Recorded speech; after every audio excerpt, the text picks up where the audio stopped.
Hola a todos y bienvenidos de nuevo. Hoy nos acompaña otra vez Gilbert Doctorow, historiador, analista de asuntos internacionales y autor de Los diarios de guerra, la guerra entre Rusia y Ucrania. Así que sí, bienvenido de nuevo. Siempre es un placer verte. Es un plan. Así que, dado que la guerra en Ucrania parece estar entrando en su, si no etapa final, al menos en las etapas finales, al menos algunas cosas parecen ir en esa dirección. Vale la pena explorar cómo sería la relación entre los europeos y Rusia después de la guerra. Y supongo que un buen caso de estudio sería observar algunos de los comentarios que llegan desde Finlandia. La reunión entre Trump y los europeos en la Casa Blanca fue interesante por varias razones, pero las interacciones con el presidente Stubb de Finlandia fueron interesantes, supongo, porque hizo varios comentarios. Se refirió a la propia experiencia histórica de Finlandia con la paz con Rusia, pero también a la posibilidad de renovar las relaciones con Rusia tras el final de esta guerra. Me preguntaba, ¿qué interpretación le das a este comentario?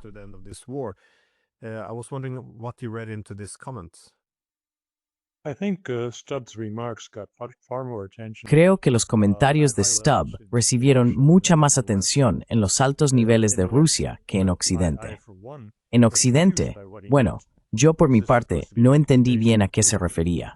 Se supone que esto es una recomendación para que Ucrania vea lo bien que le fue a Finlandia después de una guerra desagradable con Rusia.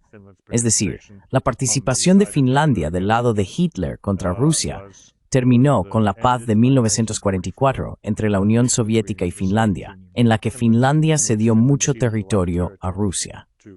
Así que eso podría sonar como una recomendación a Kiev sobre qué hacer. Por otro lado, tras reflexionar y pensar en lo que dijo Sergei Lavrov al respecto al día siguiente de las declaraciones de Stubb, llego a una conclusión diferente, que tiene que ver con tu pregunta sobre cómo Europa afrontará a Rusia cuando la guerra termine.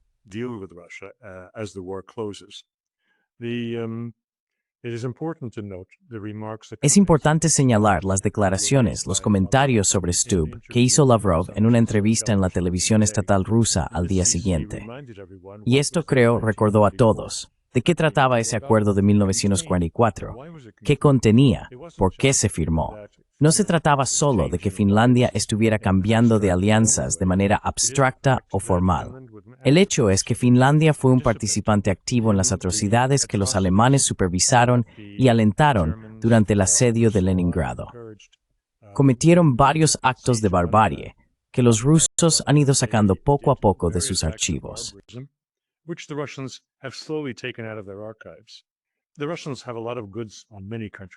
Los rusos tienen mucha información sobre muchos países de Europa, incluido el nivel de participación de los belgas o los franceses en las fuerzas militares de Alemania en territorio ruso, lo cual, según sus cifras, supera cualquier cosa que se parezca a las fuerzas de los movimientos de resistencia opositora en estos países, movimientos que todos han celebrado, incluidos los propios rusos, hasta ahora. Así que están sacando cosas de los archivos que no son muy agradables, pero que habrían dificultado el restablecimiento de relaciones normales con los distintos países que participaron con Alemania en el asalto a Rusia.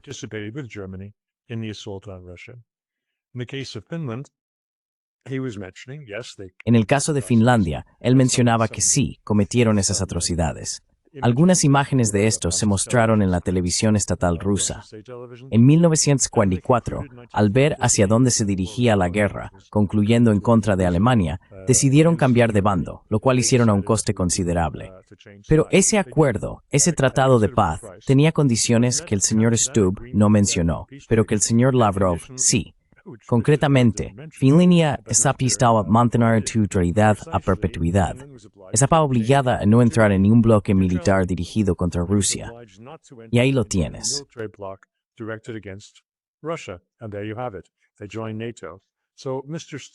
Se unieron a la OTAN. Así que el señor Stubb no abordó ese aspecto de lo que su país había acordado.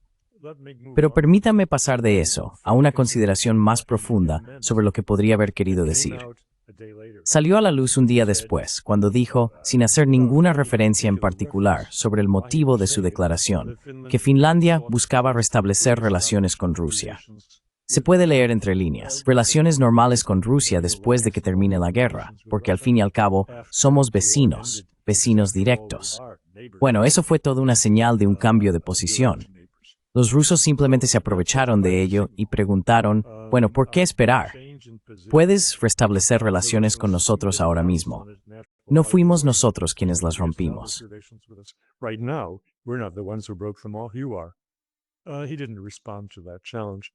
No respondió a ese desafío. Pero esto indica algo que creo que veremos mucho en las próximas semanas, a medida que la guerra llegue a su conclusión, que será una derrota militar reconocida universalmente, incluso en Ucrania. Así que se negociará algún tipo de tratado. Y probablemente serán los países más pequeños los primeros en abandonar esta opinión consolidada de 27 naciones sobre Rusia, que la UE ha mantenido durante la mayor parte de los últimos 3 años. Son ellos quienes más sufren por las economías debilitadas como resultado de las sanciones y su impacto en la inflación y el empleo en Europa Occidental. Vivo en Bélgica y puedo decirte que ahora mismo el país está experimentando un dolor económico severo.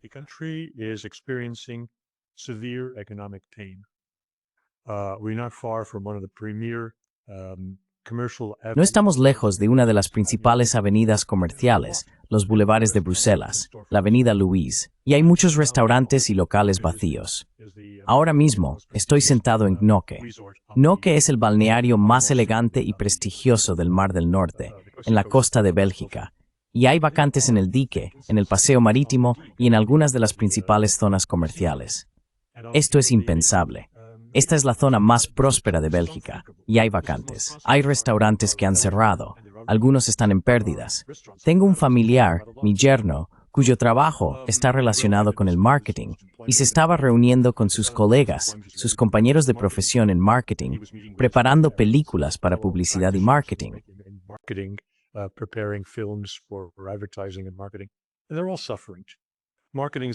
Y todos están sufriendo. El marketing es lo primero que desaparece de las partidas presupuestarias de las empresas cuando ven que la economía se hunde. Así que aquí, en la pequeña Bélgica, y en un lugar como Finlandia, y en muchos de los países más pequeños que han dependido de Alemania como locomotora para que todos les vaya bien, ahora que Alemania está oficialmente en recesión y sigue en recesión, todos están sufriendo y no pueden permitirse continuar con las sanciones a Rusia, especialmente cuando termine la guerra y ya no haya una razón lógica para mantenerlas. Incluso en Francia, me pregunto cuánto tiempo podrá el señor Macron seguir entonando sus canciones agresivas sobre Rusia y la coalición de los dispuestos y demás. Está a punto de enfrentarse a la caída de su gobierno.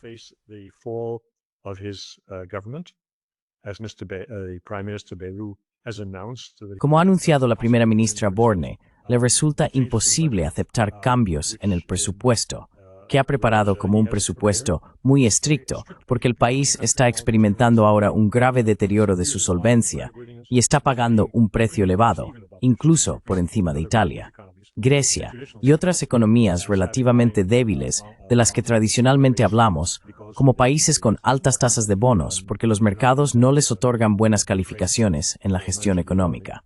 Francia está pagando ahora tipos de interés más altos por sus bonos que esos países. Esto no puede continuar porque Francia será penalizada. Podría encontrarse en manos del FMI si esto se prolonga mucho más. Por lo tanto, teniendo en cuenta estas debilidades, Francia es, entre los grandes países, el peor caso, aunque el Reino Unido tampoco lo está haciendo muy bien.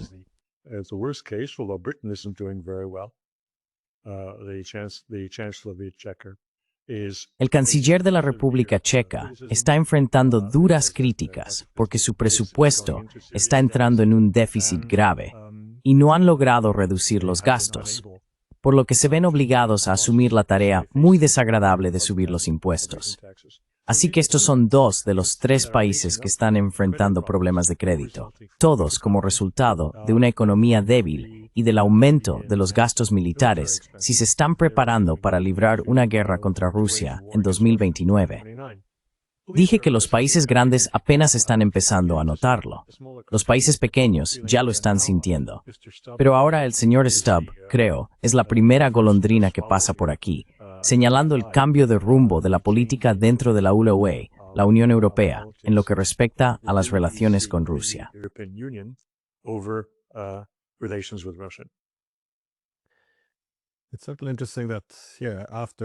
Sin duda, es interesante que una vez terminada la guerra, y cuando todos, o mejor dicho, las posturas más rígidas, tengan que suavizarse, esto también podría ser algo que fracture a los europeos.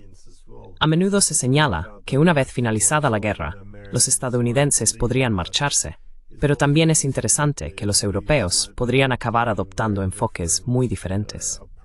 ¿Quién crees que serían los mayores intransigentes dentro de Europa? ¿Y quién sería el primero en intentar restablecer algunos lazos?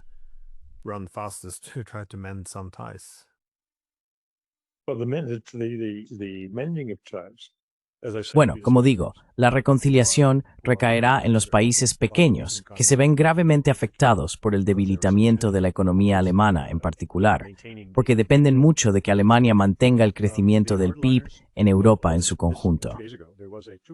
Los intransigentes.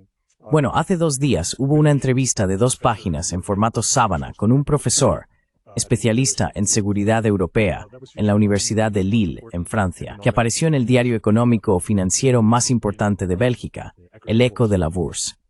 Y ahí se exponía la lógica de los intransigentes. Cabe señalar que Bélgica, la Bélgica francófona, siempre observa lo que hacen y dicen los franceses. Los toman como el étalon, como el referente de lo que debe centrar el debate público en la propia Bélgica.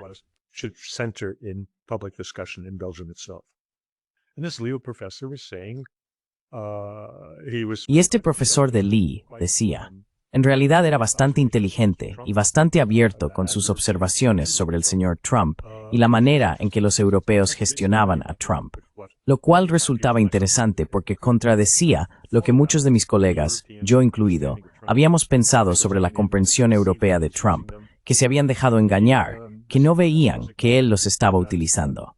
No. Este profesor reconocía que Trump muy bien podría estar intentando engañarlos y manipularlos, pero que su respuesta a eso se mueve dentro de ciertos límites, lo que pueden hacer.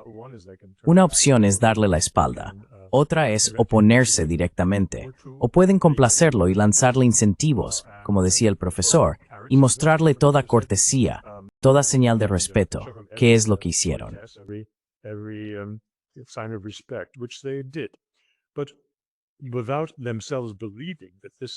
Pero sin creer realmente que esto cambiaría su rumbo, que habría un giro de vuelta hacia posiciones proeuropeas y antirrusas.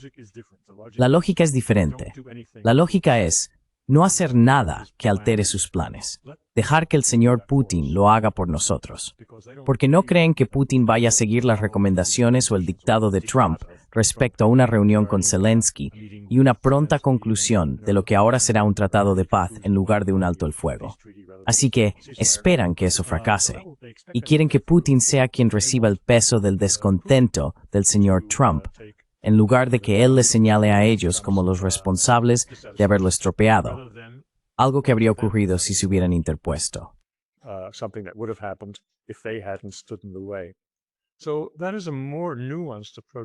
Así que esa es una visión más matizada de lo que está haciendo Europa, de la que he visto expresar a cualquier otra persona, y me quito el sombrero ante él.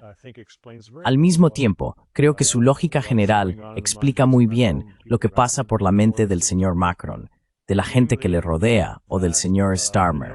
Es decir, que de ninguna manera debe terminar esta guerra con un tratado que comprometa la soberanía de Ucrania, su capacidad para concluir alianzas con quien quiera, su capacidad para mantener el tipo de ejército que desee para su seguridad, y así sucesivamente, con la idea de que Ucrania será siempre una fuerza de reserva, un ejército de 800,000 hombres, listo para ayudar a Europa en cualquier momento. Es decir, muy cercano a lo que ha estado diciendo el señor Zelensky, que él es un defensor de Europa.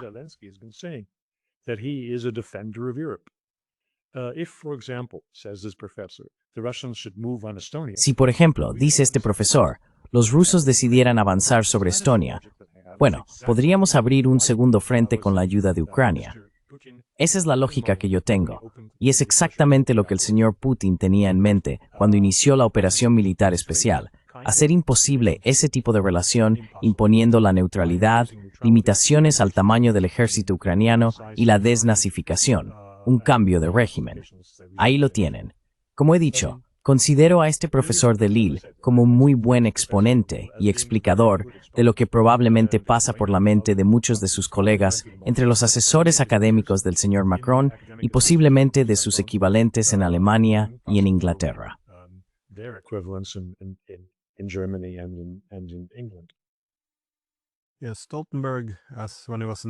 Sí, Stoltenberg, cuando era secretario general de la OTAN, dijo algo similar, que si los ucranianos resultan victoriosos, entonces el beneficio sería tener como Estado socio a un ejército con cientos de miles de hombres endurecidos en combate en la frontera rusa, que funcionarían más o menos como un escudo. Así que creo que esto es lo que los europeos quieren al final de esta guerra. No pueden aceptar una Ucrania neutral, que no pueda ser utilizada como instrumento, posiblemente para disuadir. Pero por eso también me parecieron interesantes los comentarios de Alexander Stubb, porque su argumento era más o menos que Rusia no puede ser apaciguada, debe ser contenida. Y esta era, en cierto modo, la lección que ellos habían aprendido, las lecciones históricas que tenían con Rusia.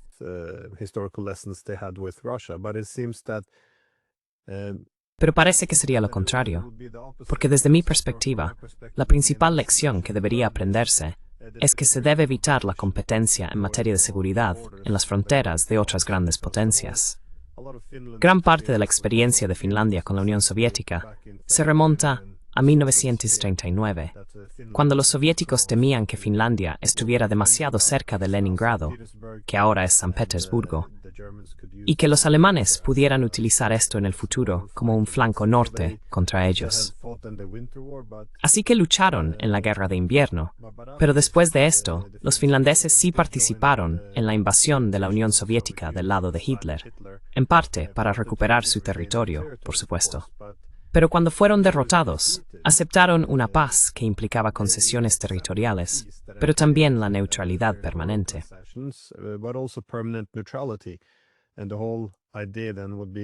Y la idea principal entonces sería no ser un instrumento de la competencia de seguridad entre las grandes potencias.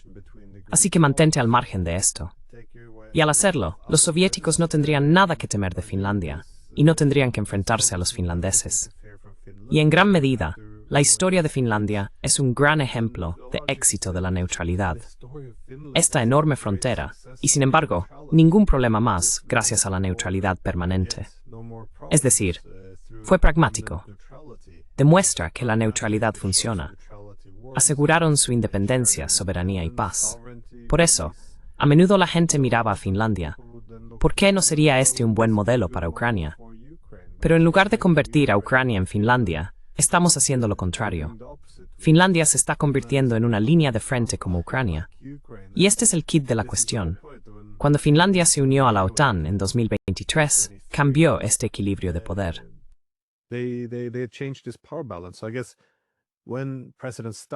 Así que supongo, cuando el presidente Stubb dice que quieren reavivar las relaciones después de esta guerra, ¿hasta qué punto es posible volver a cómo eran las cosas antes? Porque ahora Finlandia es la mayor frontera de la OTAN frente a los rusos, y los rusos están reconstruyendo el distrito militar de Leningrado como respuesta a esta realidad, lo que significa que la frontera con Finlandia, ahora que ha terminado su neutralidad, se volverá más militarizada. Tenemos países como los estados bálticos y Polonia hablando de cómo la entrada de Finlandia en la OTAN permite que el mar Báltico se convierta en un lago de la OTAN. Estamos viendo más preparativos para una lucha o confrontación en el Ártico. Sin embargo, parece que Finlandia se está convirtiendo en un estado en primera línea. Entonces, ¿hasta qué punto es realmente posible volver atrás e intentar restaurar las relaciones como eran antes?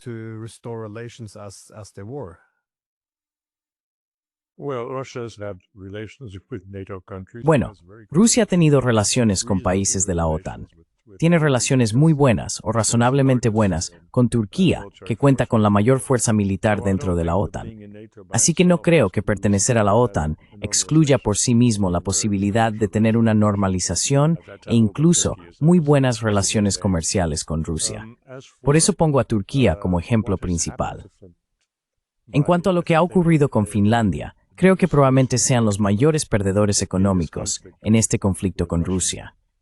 Hablamos de Alemania, que también ha salido perdiendo por los recursos energéticos baratos que recibía a través de los gasoductos y también de los oleoductos.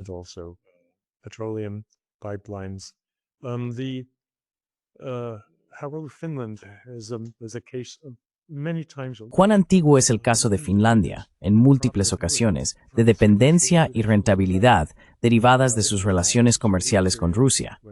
Esto se remonta al periodo soviético, cuando, siendo honestos, vendían a los rusos productos de consumo bastante mediocres a cambio de recursos energéticos de gran calidad. Y no solo eso. Mira, Finlandia tiene una industria de procesamiento de madera muy grande, una industria papelera, y estas desempeñan en gran medida de los troncos rusos en bruto, que eran baratos. Por supuesto, hubo un gran shaft ruso y perder las prácticas de este tipo de intercambio. Y no afrogó requipemles. Benefits or losses in this type of exchange, and there's no question there was losses. The Finns got the logs, and then they turned. Los finlandeses obtenían los troncos y luego los convertían en papel para escribir o en cualquier otra cosa que se te ocurra, celulosa, rayón y demás. Y los rusos recibían calderilla. A cambio, recibían zapatos de cuero que nadie podía usar sin hacerse ampollas. Así que, en la práctica, así era la situación. Cuando mirabas los bienes de consumo finlandeses que se vendían en Rusia, en la Unión Soviética, eran bastante mediocres, al nivel de lo que enviaría Bulgaria. La economía finlandesa, en todos los aspectos, oficiaba de Rusia, es decir, dentro de Finlandia. Y sus operaciones en Rusia eran rentables, y los rusos lo querían así. And the Russians wanted it that way. They weren't stupid about this. They were buying the. No fueron ingenuos en esto. Estaban comprando esto, igual que hicieron con sus propios países del Pacto de Varsovia y su control sobre Europa del Este. Todas estas relaciones comerciales eran desventajosas para Rusia. Y de nuevo, no porque fueran estúpidos, sino porque estaban comprando pasividad, comprando paz con estos países. Y funcionó hasta cierto punto. Pero hasta cierto punto, estos países no estaban dispuestos a sacrificar sus identidades por el bien de los recursos rusos baratos. Así que Finlandia ha sufrido enormemente.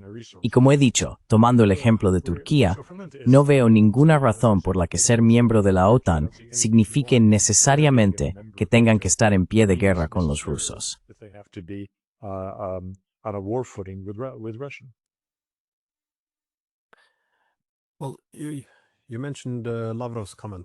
Bueno, mencionaste el comentario de Lavrov.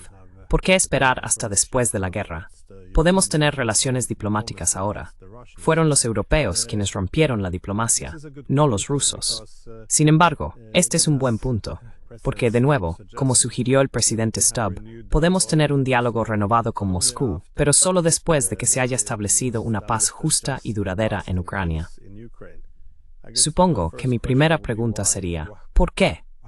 ¿Por qué la diplomacia solo comenzaría después de un conflicto? Quiero decir además, ¿hasta qué punto sería posible si reconocemos que esta guerra es, como muchos han sugerido, desde Leon Panetta hasta Boris Johnson, una guerra por poderes?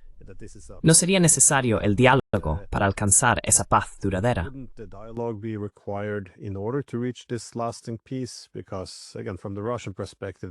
Porque de nuevo, desde la perspectiva rusa, el principal problema es que cancelamos estos acuerdos de seguridad paneuropea, seguridad indivisible. Así que una vez más, construir esta Europa sin Rusia significó volver a dividir el continente, revivir la lógica de suma cero de la Guerra Fría, e incluso negarse a tener en cuenta las preocupaciones rusas, dado que esto era una cuestión hegemónica. Pero si la tesis rusa es correcta, que la consecuencia de esto es que los estados profundamente divididos, ya sea Georgia, Moldavia, Ucrania, serían entonces arrastrados en ambas direcciones para disputar el control sobre ellos, para ver de qué lado de las nuevas líneas divisorias de Europa quedarían. Todo esto parece requerir también algunos acuerdos entre los europeos y los rusos.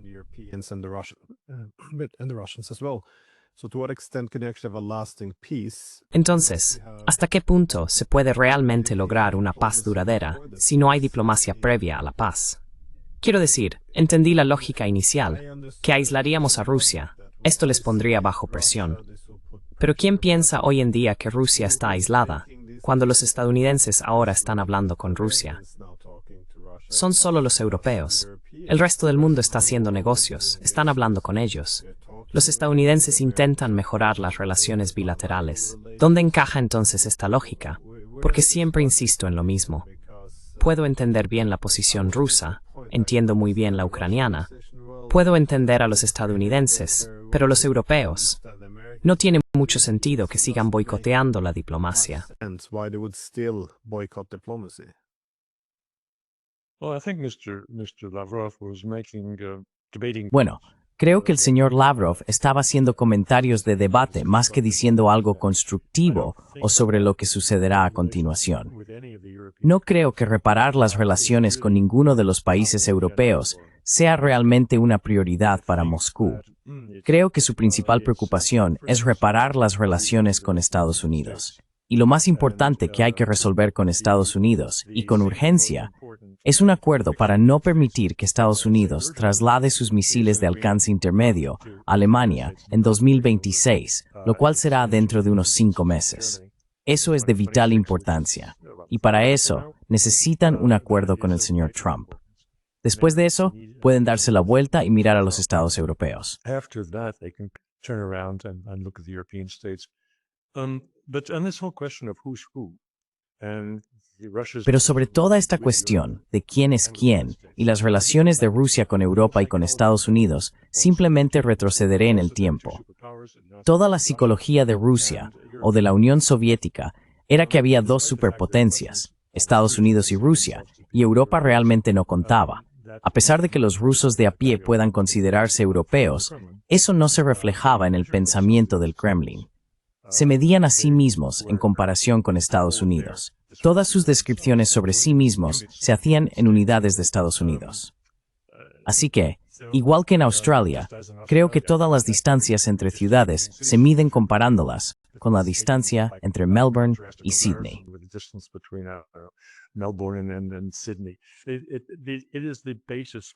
Es la base para emitir juicios sobre cualquier cosa. Y nuestros periódicos están llenos de periodistas que no tienen memoria que se remonte a más de unas pocas semanas y no entienden que este es un elemento persistente de la mentalidad rusa, particularmente de la mentalidad oficial rusa, que Estados Unidos es el referente con el que se miden, no estos pequeños países de Europa, aunque sean bastante grandes, incluso si son Alemania.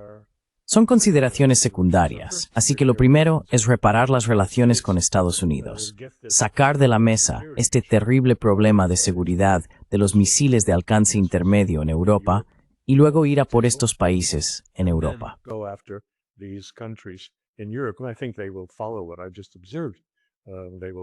Y creo que seguirán lo que acabo de observar. Trabajarán primero con los países más pequeños, que son más receptivos a la razón. Y una vez que hayan facilitado la desintegración, la ruptura del bloque, y hayan promovido la búsqueda de intereses nacionales, especialmente entre los países más pequeños, entonces podrán tratar con los países más grandes. El verdadero hueso duro de roer aquí, por supuesto, será Alemania, porque el señor Scholz sigue invirtiendo capital político en la confrontación con Rusia. Y sus palabras son más importantes que las de Macron, porque tiene la solvencia y la capacidad de construir activos militares que el señor Macron no posee.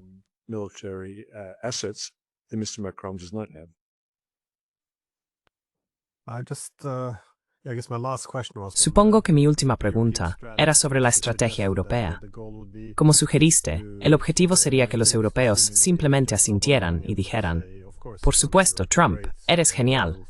Seguiremos tus excelentes iniciativas de paz. Nunca hemos sido más optimistas que ahora. Todo lo que tienes que hacer es presionar a los rusos para asegurarte de que esta sea la dirección en la que va su negociación. O amenazas, ya que así es como él negocia. Puedo ver muchas pruebas de esto. Cuando empezaron inicialmente a sugerir un alto el fuego de 30 días, recuerdo que todos los líderes europeos enviaron un tuit que era casi idéntico. Todos usaron la misma frase. El alto el fuego. Ahora la pelota está en el tejado de Rusia. En otras palabras, Putin, Trump, id allí.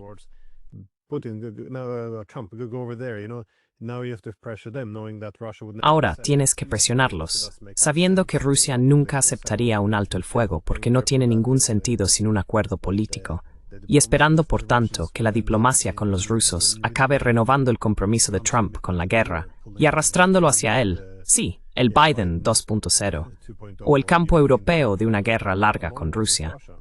Pero ahora que el alto el fuego está descartado, esto se vuelve un poco más difícil, ¿no es así? Porque todo parece basarse en la idea de que Rusia realmente no quiere la paz. Solo está prolongando el tiempo para, ya sabes, engullir más territorio. Pero si en realidad se cumplieran las condiciones de Rusia, es decir, las concesiones territoriales y la neutralidad, ¿qué van a hacer los europeos si los estadounidenses y los rusos llegan a la paz? Y los europeos entonces tienen que intentar luchar contra esto con uñas y dientes. Quiero decir, ¿cómo pueden realmente impedir que esto ocurra?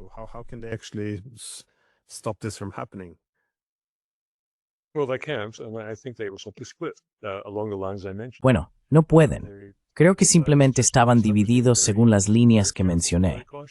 El señor Stubb estaba siendo muy cuidadoso, muy cauteloso. Está dando pasos de bebé. Y si lo que dijo no fue completamente coherente, hay que tener en cuenta que no puede desviarse demasiado de la línea de sus colegas. Pero veremos más de esto a medida que la guerra se prolongue y los rusos se acerquen a tomar la totalidad de Donetsk, por ejemplo, algo que están logrando bastante bien en este momento. Creo que las opiniones cambiarán dentro de Europa. Habrá algunas sorpresas respecto a qué países serán los primeros en tender una rama de olivo, pero tendrá que haber una división en Europa. Según tengo entendido, la lógica lo sugiere, y no es porque los rusos lo estén forzando. Es porque estos países están resentidos bajo la dirección de Alemania, Francia y el Reino Unido. Y finalmente, se rebelarán contra eso porque va tan en contra de sus intereses, de los intereses de sus pueblos y de su prosperidad.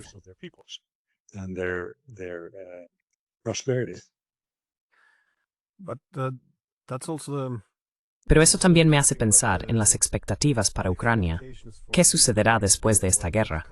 Porque lo que parece que quieren los europeos es tener a cientos de miles de ucranianos preparados para morir por Europa, esencialmente para servir como su línea del frente activa en caso de que tengan que enfrentarse a Rusia.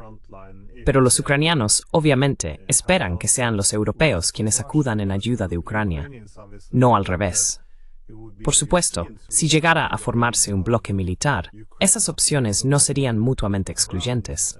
Pero entonces, Occidente, por supuesto, se vería arrastrado a una guerra, algo que los europeos no harían sin Estados Unidos.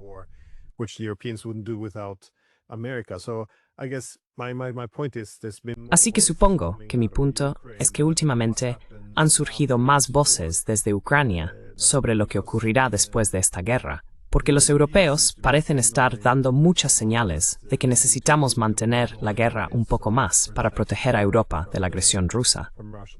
Así que personas como Yulia Tymoshenko han señalado que básicamente los ucranianos son solo carne de cañón para los europeos. Lo único que quieren es lanzar ucranianos contra Rusia para ganar tiempo para Europa.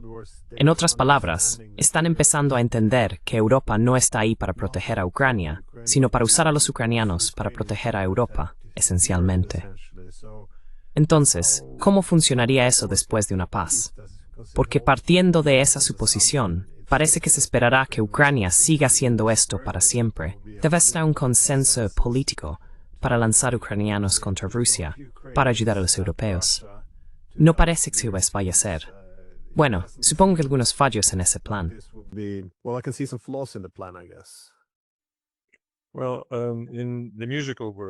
Bueno, en el mundo musical, retrocediendo 20 años, hubo una tendencia particularmente fuerte en Estados Unidos, llamada minimalismo.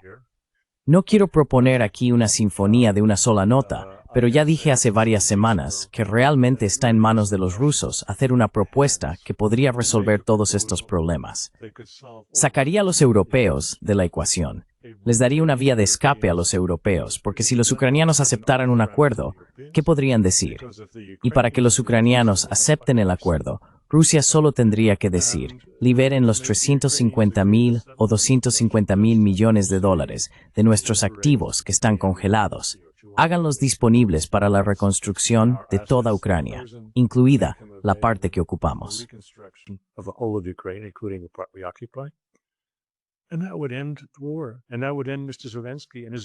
Y eso pondría fin a la guerra. Y eso pondría fin al señor Stravinsky y a su banda. Me complace decir que no soy el único que ha estado tocando esta nota. Fue recogida por una revista bastante respetable y leída en Alemania, el Berliner Zeitung, y repitieron esta propuesta, afortunadamente atribuyéndomela a mí. Pero la cuestión es que es posible encontrar soluciones si realmente se quiere, y ser un poco creativo aquí. Así que no creo que estemos totalmente bloqueados. Pero por supuesto, aunque la situación parezca bastante difícil, e incluso si el señor Melnik, el señor Macron, el señor Starmer son tremendamente tercos y cuentan con el apoyo de académicos como el que apareció el otro día, hay soluciones.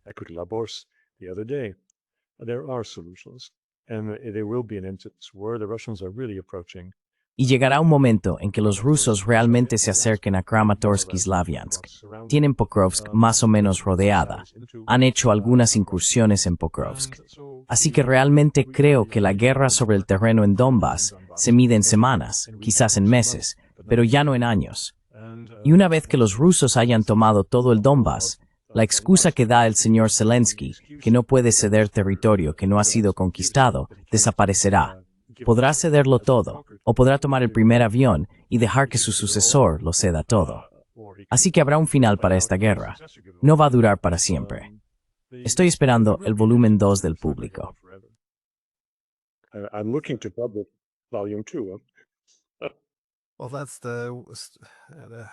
Bueno, esa es la parte frustrante.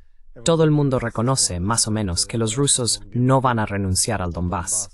Así que pueden apaciguar ahora, o esperar unos meses más, hasta que el Donbass se haya perdido, y entonces hacer la paz.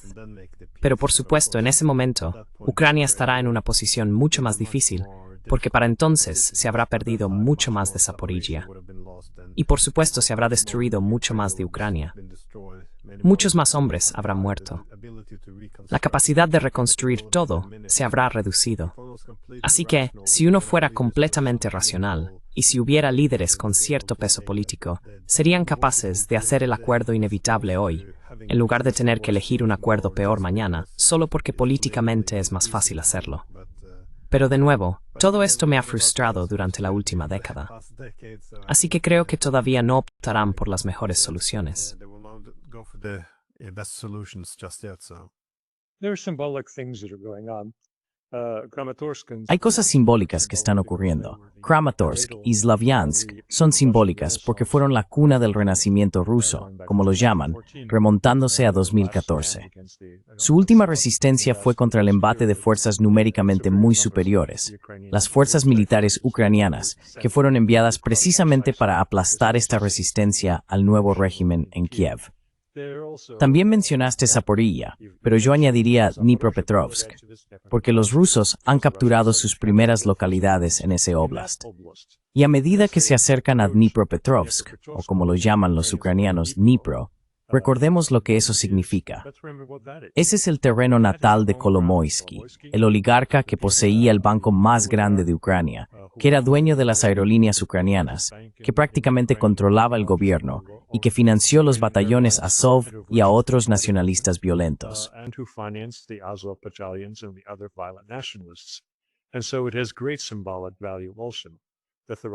Y por eso también tiene un gran valor simbólico que los rusos estén avanzando hacia Dnipro. Los ucranianos están siendo golpeados, lo cual no significa que no haya una guerra real. La hay. Y cuando ves la televisión rusa y escuchas a los reporteros, son corresponsales de guerra que viajan cerca del frente y tienen que abandonar sus vehículos y continuar a pie porque los vehículos son simplemente una trampa para los drones de ataque. Así que no es que todos los ucranianos estén huyendo del frente. Los rusos no se están acercando en grandes contingentes.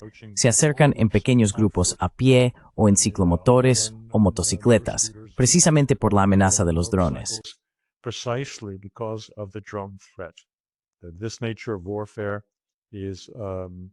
Esta naturaleza de la guerra sigue estando poco reportada y ha cambiado drásticamente el carácter de este conflicto. Dicho esto, avanzan en pequeños grupos. Están penetrando en asentamientos ucranianos, tomándolos por sorpresa, mientras los defensores ucranianos huyen a la siguiente localidad donde pueden resistir. Es una guerra dura. Y cualquier idea de que los rusos están actuando según un calendario fijo, por supuesto, eso no está ocurriendo. Se están desplazando hacia donde están los puntos débiles, donde los ucranianos no pueden cubrir toda la línea, y están concentrando su fuerza en esos puntos débiles para sufrir las menores bajas posibles, porque los atacantes siempre se enfrentan a la amenaza de sufrir más pérdidas que los defensores. Es una situación que avanza lentamente, pero la dirección que toma es muy clara.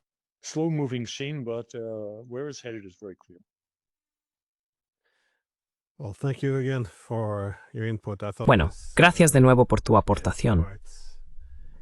Me ha parecido bastante interesante analizar esto. Vale la pena empezar a pensar en cómo será Europa después de esta guerra. Y creo que esta pregunta es también una de las razones por las que los europeos son tan tercos a la hora de esperar no poner fin a la guerra, dadas las muchas incertidumbres sobre lo que realmente sucederá después. Pero como siempre, muchísimas gracias. Roadfake. Data